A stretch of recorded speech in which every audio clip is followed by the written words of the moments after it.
apresentando o texto Fundamentos da Prática Docente e Elementos Quase Invisíveis. O texto tem como objetivo o estudo do fundamento da didática ou das teorias que estão na base do fazer profissional do professor. Para isso, seus autores destacam 3 estudiosos do campo da didática, quais refletem sobre a prática docente. Bodga Suchodolski, 1992, em A Pedagogia e as Grandes Correntes Filosóficas. Dermeval Saviani, 1985, em Escola e Democracia. E José Carlos Libânio, 1986, em A Democratização da Escola Pública. No entanto, usam apenas os 2 últimos para fundamentarem o estudo desenvolvido, trazendo para análise 2 pontos. A perspectiva de Saviani a respeito das teorias que dão sustentação às práticas educativas e a perspectiva de Libânio sobre a caracterização pedagógica sobre as tendências pedagógicas. Iniciando a reflexão do primeiro ponto, o texto trata da teoria positivista, depois da teoria crítico-reprodutivista e, por final, da teoria histórico-crítico ou dialética, fazendo a relação das tendências pedagógicas correspondentes a cada uma delas, para só depois classificá-las em reformistas ou transformadoras. De acordo com o estudo, temos o seguinte: a tendência pedagógica tradicional, a tendência pedagógica renovada progressivista, a tendência pedagógica renovada não diretiva e a tendência pedagógica tecnicista, as quais têm suas fundamentações teóricas na visão positivista,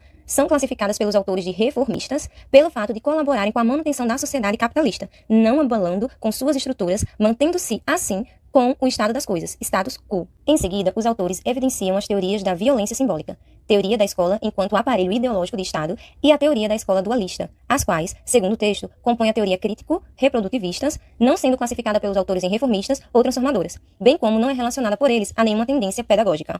Por último, apontam as tendências pedagógicas progressistas, sendo elas a tendência pedagógica libertadora, tendência pedagógica libertária e a tendência pedagógica histórico-crítica, as quais seguem uma linha progressista da teoria histórico-crítica ou dialética, pois seus adeptos buscam uma mudança social completa, sendo também classificada pelos autores como transformadoras, porque, além de criticar as estruturas sociais da sociedade capitalista, também busca a quebra desse sistema e a implementação de uma nova sociedade, com senso de justiça, visando o bem comum. Após concluir essa análise, os autores passam a discutir as didáticas predominantes nas teorias pedagógicas reformistas e transformadoras, estabelecendo relação entre o como e o porquê das concepções. Assim, considerando a didática nos projetos políticos e educativos reformistas, inicialmente, os autores fazem um breve esclarecimento sobre a abordagem tradicional e a crítica da educação, a qual tem como pilares a pedagogia jesuítica e o sistema de instrução formal de Johann Friedrich Herbert. São práticas caracterizadas pela aula verbalizada de exposição unilateral do professor, com atividades repetitivas e mecanicistas, exercidas com passividade pelos alunos, os quais apenas armazenam o acervo cultural dos colonizadores dominantes. A relação do professor com o aluno dá-se de forma vertical, sem a criação de vínculos afetivos, fazendo uso do medo e da autoridade para ampliar seu poder sobre os alunos. Eles também abordam uma tendência pedagógica renovada progressivista,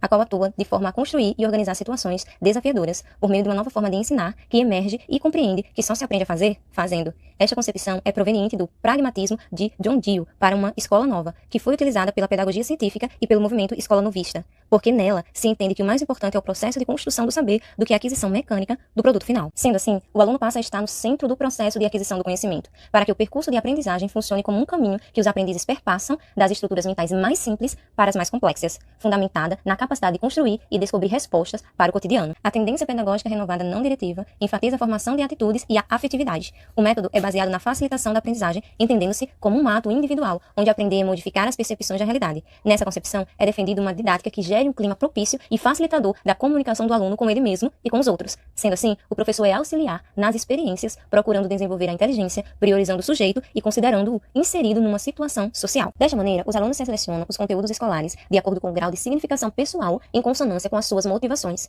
O método clínico surgiu com Carl Rogers, o qual destaca como principal referência na construção do pensamento o contato com a realidade, pois acreditava que a afetivação tornaria a aprendizagem significativa pelo vínculo das experiências e motivações do indivíduo. Os autores concluem a relação falando sobre a tendência pedagógica renovada tecnicista, a qual atua de forma bastante mecanicista, adotando os métodos da tendência pedagógica tradicional e adicionando uma maior diversidade de técnicas instrucionais na fixação das informações para moldar e condicionar o aprendizado. Concepção de aprendizagem fundamentada na psicologia comportamentalista ou behaviorista skinniana. Nessa tendência, a aprendizagem passa a ser concebida como uma mudança de comportamento, porque visa tornar o ensino objetivo e operacional. A partir disso, eles tratam da didática nos projetos políticos e educativos transformadores, dando início pela tendência pedagógica libertadora, a qual leva para dentro do espaço escolar as questões sociais, onde cada um dos educandos contribui dentro do espaço escolar por meio da sua cultura e das suas experiências. Essa tendência inclui um ensino de igual para igual, onde o professor não se colocará como superior, mas irá considerar os conhecimentos dos alunos. seguindo pela tendência pedagógica libertária, cujo aluno é colocado no processo de debate, através de organizações, de conselho de classe, grupos de combate e etc. É uma tendência que visa transformar a sociedade por meio do aluno. Eles finalizam esclarecendo as relações da tendência pedagógica histórico-crítica que foi criada por intermédio do teórico Saviani e traz a ideia de que as classes dominadas só são dominadas porque não conhecem a história. Assim, essa tendência procura disseminar, de forma coletiva, os acontecimentos que estão no percurso da sociedade. Essa tendência apresenta 5 pontos para o processo educativo dentro do espaço escolar. São eles: 1. Síncrese. Consiste na interação, mobilizando os alunos para o apontamento dos problemas da sociedade. 2. Problematização. É o conhecimento dos problemas por parte dos alunos. 3. Instrumentalização. É um aspecto que compreende que, a partir do conhecimento de um determinado problema, pode-se partir para a prática. 4. Catarse. Momento em que o aluno começa a ter entendimento e a posicionar-se. 5. Síntese. Esse último ponto irá afirmar os anteriores por meio do discurso a respeito das questões sociais. Para relacionar o texto Fundamentos da Prática Docente e Elementos Quase Invisíveis com o texto de Cortella, A Construção da Inovação, Inquietações contra o Pedagocídio, chamamos atenção para o momento no qual Cortella fala do pedagocídio, sendo esta a nomenclatura que ele prefere dar ao fracasso escolar, evasão e repetências escolares, o qual ele entende que, além dos fatores externos, também é gerado por práticas pedagógicas de caráter contraditório, inovador e conservador, sendo estes os fatores internos. Com isso, chama atenção aos elementos da prática docente que contribuem para o pedagocídio, sendo este intencional ou não. O autor esclarece que se manifestam no uso não reflexivo dos livros didáticos, passando por uma seleção de conteúdos excessivamente abstratos e sem integração, chegando a uma culpabilização dos alunos pelo fracasso.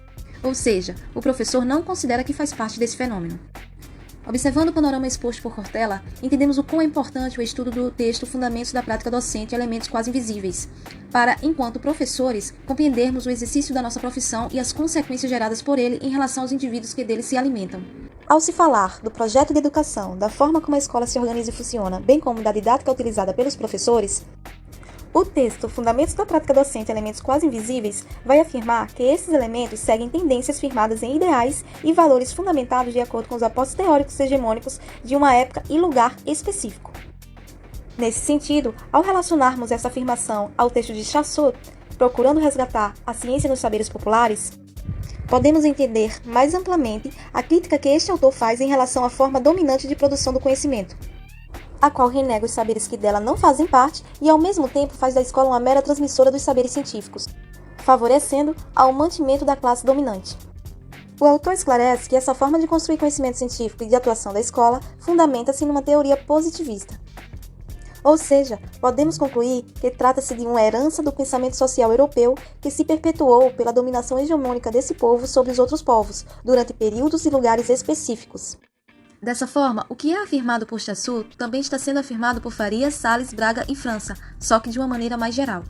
Ao relacionarmos o texto tratado com o que Moreira argumenta a respeito de didática, em seu texto Didática e Currículo Questionando Fronteiras, percebemos de forma mais clara como a didática se inicia e é estruturada, diferenciando-se do campo do currículo, diferença esta que é esclarecida e fundamentada por Moreira. Ao relacionarmos o texto com o texto de Kandal, Educação Intercultural na América Latina, entre concepções, tensões e propostas, destacamos a passagem em que a autora trata sobre a hierarquização da classe dominante em detrimento da classe dominada, desde o início do processo de colonização, onde os brancos europeus foram instituídos como superiores impondo sua cultura aos povos dominados. Sobre esse contexto, Farias, Salles, Braga e França 2009, seguindo a mesma linha de raciocínio da autora, vão esclarecer que a abordagem tradicional e a crítica está baseada na capacidade de armazenamento das informações impostas pela escola, as quais pertencem ao acervo cultural do povo colonizador dominante, que tem sua cultura introduzida como dogma de fé pelos povos dominados.